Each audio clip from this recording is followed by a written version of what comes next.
আমি শুরুতেই বলেছি, এলেম নাই, তোমার দ্বারা রাষ্ট্রের যে কোনো দায়িত্ব তুমি পাও না কেন সঠিকভাবে পরিচালিত হবে না। লড়াইটা পড়ার টেবিল থেকে শুরু করতে হবে, প্রতিযোগিতা পড়ার টেবিল থেকে হবে। নিজেকে রাষ্ট্রের তৃতীয় শ্রেণীর নাগরিক মনে করো না। পরিবর্তন হয়েছে, এই পরিবর্তনের পরে রাষ্ট্র যদি পুনর্গঠন না করা যায় তাহলে দেখা যাবে এক চোর থেকে রাষ্ট্র যাবে আরেক চোরের হাতে। রাষ্ট্র যদি পুনর্গঠন না করা যায়, দেশের নানা জায়গায় লুকিয়ে থাকা নাস্তিকরা আবারও মাথা চাড়া দেবে। রাষ্ট্র যদি সঠিকভাবে সংস্কার করা না যায়, আরেক দল দেশের টাকা পাচার করবে, কালো টাকা সাদা করবে, নারী নির্যাতন করবে, জুলুম করবে, টেন্ডারবাজি করবে, দখলদারিত্ব করবে। আমি সারা দেশ ঘুরে দেখেছি।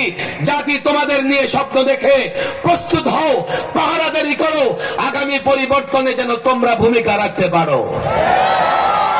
তোমাদের দ্বারা যে স্বপ্ন দেখছে তোমরা সেই স্বপ্ন বাস্তবায়ন করতে পারবে।